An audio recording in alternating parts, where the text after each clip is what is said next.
La epilepsia es el trastorno del sistema nervioso más común en pediatría y se diagnostica como el padecimiento de 2 o más crisis epilépticas sin factores desencadenantes, como por ejemplo la fiebre. Aunque el nombre epilepsia puede resultar impactante, la mayor parte de las epilepsias infantiles responden al tratamiento y tienen una buena evolución. El cerebro está formado por células llamadas neuronas que se comunican a través de impulsos eléctricos y nos permiten realizar voluntariamente distintas funciones corporales. Las crisis epilépticas se generan cuando uno o varios grupos de neuronas producen de manera sincrónica descargas eléctricas y se caracterizan por episodios que pueden ir desde movimientos sutiles o evidentes hasta desconexiones, sensaciones anormales o alteraciones en las funciones como la memoria o el lenguaje. Actualmente se calcula que más de 50 millones de personas padecen esta enfermedad y el 70% de los casos pueden tratarse con éxito. Para conocer más sobre la epilepsia, los invitamos a una charla con los expertos.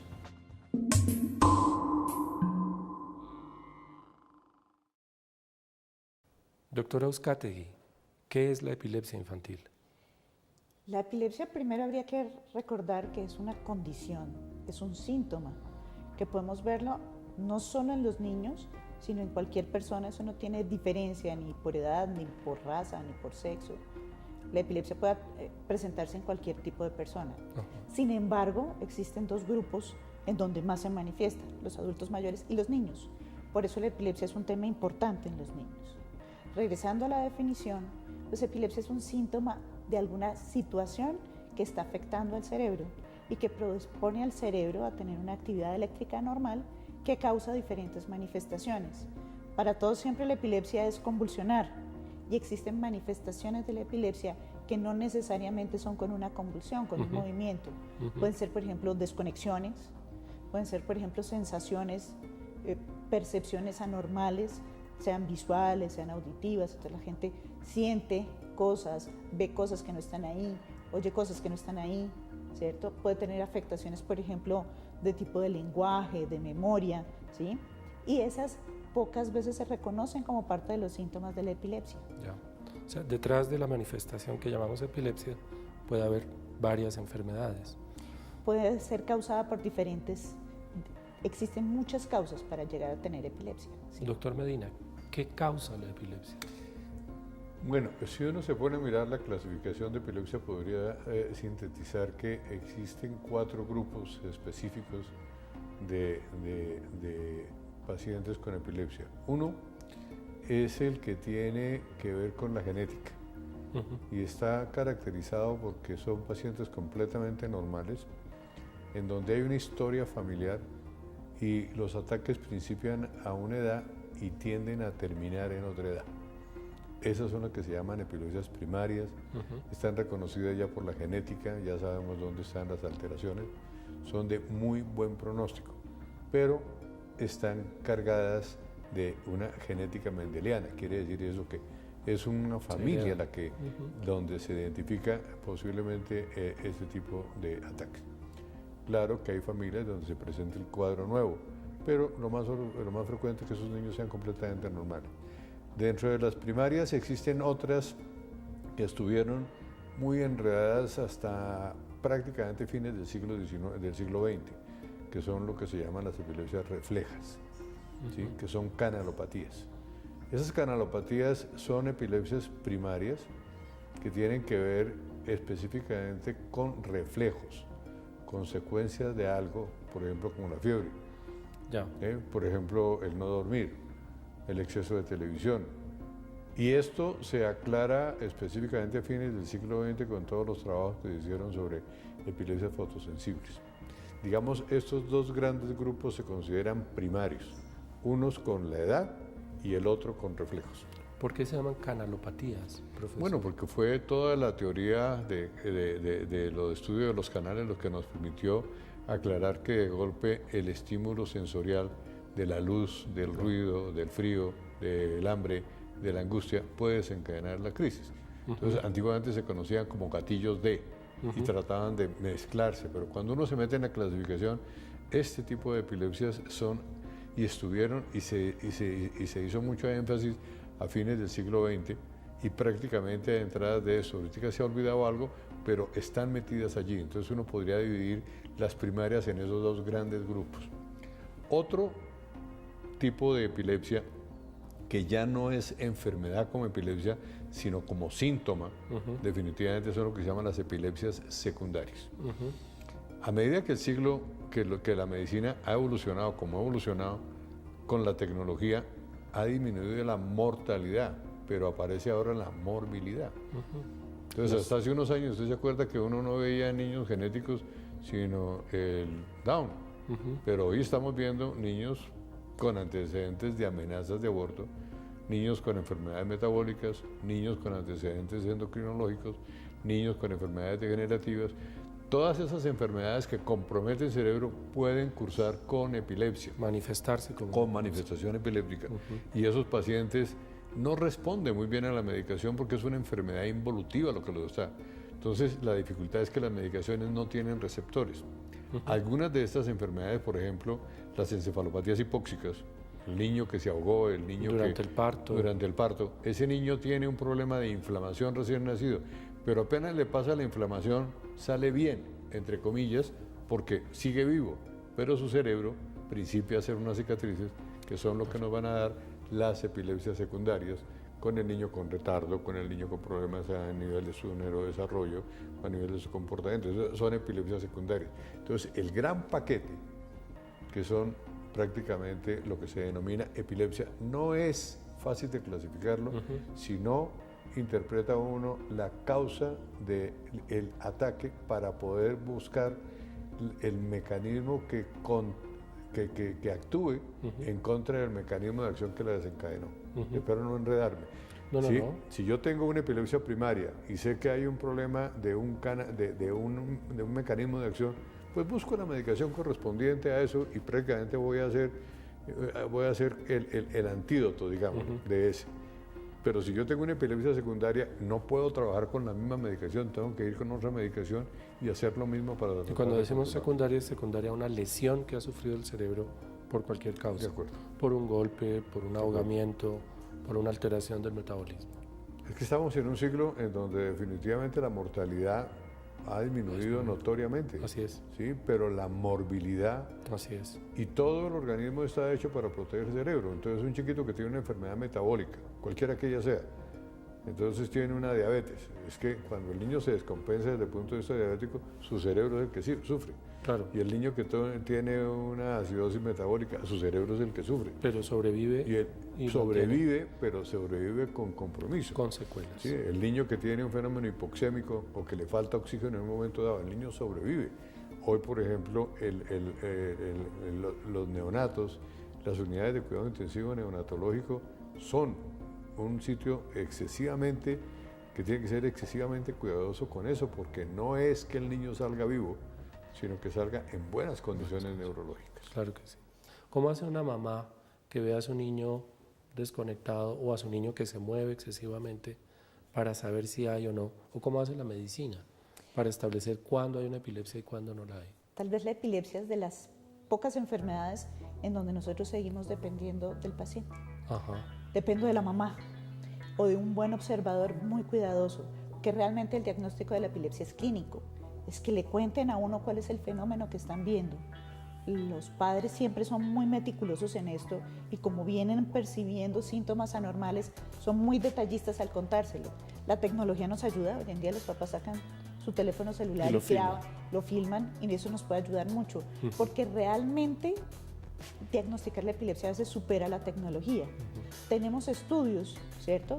Estudios que nos sirven para saber la causa, como los estudios de imágenes, resonancia cerebral, TAC, ¿cierto? Tenemos estudios, por ejemplo, exámenes de sangre para mirar situaciones generales metabólicas o para hacer estudios más profundos hacia la genética. Y tenemos, digamos, para evaluar la actividad eléctrica normal, estudios como el electroencefalograma o el monitoreo video electroencefalográfico. Yeah. Pero aún así, es posible que una crisis no pueda ser registrada, incluso si da en el momento de la toma de un electroencefalograma. A veces la actividad anormal eléctrica está dentro de la sustancia gris más profunda del cerebro y los cables que yo pongo encima de la cabeza no le alcanzan a registrar. Ya. Entonces realmente aquí el diagnóstico sigue siendo clínico.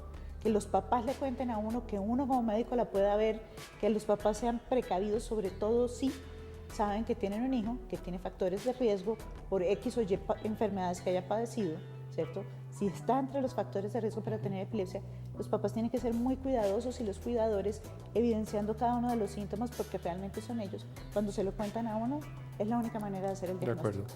Luego es posible que una persona tenga una crisis, como llamamos, una convulsión, y aún así no ser epiléptico. Claro, yo puedo tener una o varias, pero eso depende de la razón. Okay. Yo tengo situaciones en agudo, ¿cierto?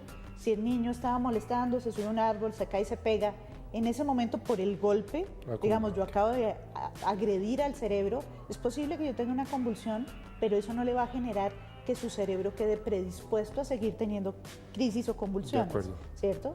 Si aún en este momento, por ejemplo, para nosotros es muy frecuente, los bebés que tienen diarrea se deshidratan y la deshidratación puede causarles convulsiones. Claro.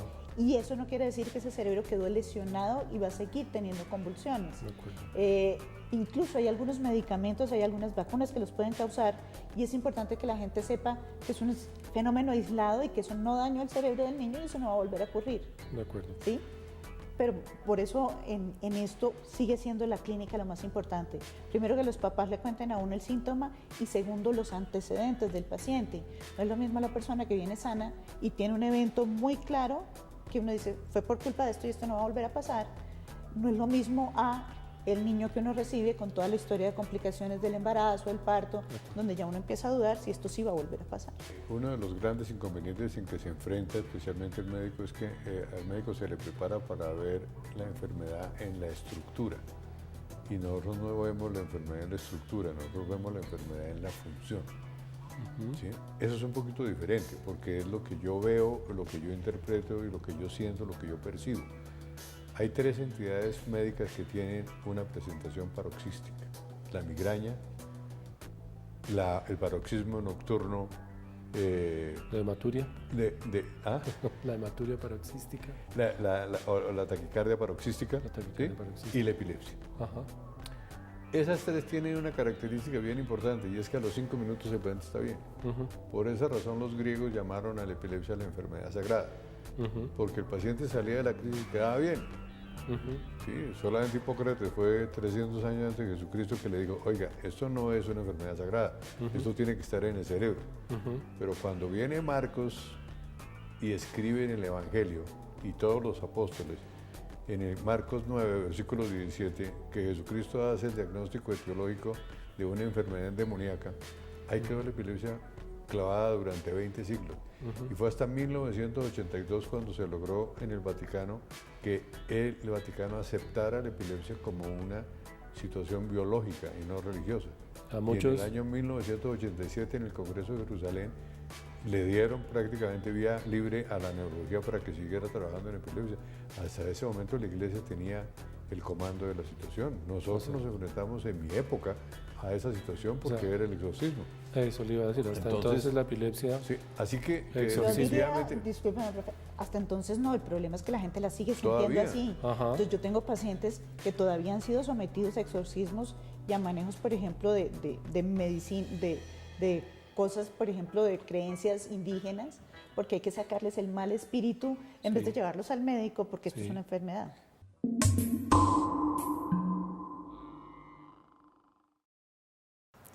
Las convulsiones pueden presentarse en cualquier momento y son situaciones que se pueden dar de forma inesperada. Uno debería estar preparado porque las convulsiones puede ser frecuente que uno las encuentre en personas incluso en la calle que uno no conoce.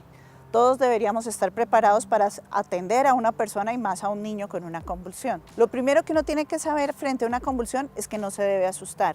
Si bien el paciente puede lastimarse y la persona puede tener caídas, nuestra primera reacción no debe ser ni gritar ni correr, sino auxiliar a la persona.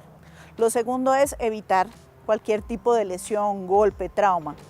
frecuentemente la persona cae al piso y la verdad el piso es uno de los sitios más seguros. Manténgalo en el piso, pero busque la manera de evitarle golpes, o sea que proteja, meta alguna cosa debajo de la cabeza, una chaqueta, un morral, sea con su propia mano, evite que hayan golpes en la cabeza u otro tipo de situaciones. Muy frecuentemente en una convulsión la persona, sobre todo nos pasa en los niños, puede tener vómito o puede estar con mucha saliva. Por esa razón, por favor, voltéelo de medio lado, de tal manera que la saliva o cualquier otro tipo de secreción salga de lado y el paciente no se broncoaspire. No intente detener los movimientos, no es buena idea. Los movimientos van a ocurrir con o sin que usted intente detenerlos. Como son movimientos bruscos, cuando uno intenta tomar las extremidades del paciente, más bien podemos lastimarlo e incluso causar una fractura. Intente no meter ni los dedos, ni objetos, ni pañuelos, porque pueden, lejos de ayudar, obstruir la circulación del aire, obstruir la vía aérea, a veces pueden incluso llegar hasta más atrás de la vía aérea y convertirse en un problema o verdaderamente el paciente ahogarse. Recuerde que el paciente va a apretar fuerte la boca, no intente introducirle nada, lo podemos lastimar más que ayudarlo. No intente darle nada de beber, frecuentemente queremos darle en ese momento el medicamento o auxiliarlo con un vaso de agua. Por favor, no le dé nada a beber, porque lo más probable es que vaya más hacia la vía respiratoria y nosotros produzcamos una broncoaspiración. Si la convulsión supera los 5 minutos, deben estar llamando a un servicio de atención médica, sea una ambulancia cuando estamos en la calle o trasladarlo a un servicio de atención médica. Observe qué ocurre. Si bien puede ser impresionante y la gente se asusta, por favor observe lo que hace el paciente. Cada uno de los detalles durante la convulsión para nosotros son fundamentales para poder dar la atención que necesitamos al paciente. Siempre piense que estas personas necesitan su ayuda. Protegerlo no es solamente protegerlo de los golpes que se puede dar, tenemos que protegerlo de las demás personas. Primero los chismosos que quieren estar ahí metidos y no ayudan con nada. Y segundo, hay que proteger sus pertenencias. No es infrecuente que la persona en la mitad de la crisis sea más bien víctima de hurto de sus cosas, su billetera, su morral, su cartera. Entonces, eso es otra cosa que la persona le va a agradecer mucho que usted le colabore. Del resto, no existe otra cosa diferente que usted pueda hacer. La convulsión va a parar sola. No se requiere de otra cosa ni de otro tipo de estímulos. Ella va a parar sola y el paciente le va a agradecer mucho que usted le haya colaborado con estas maniobras muy simples.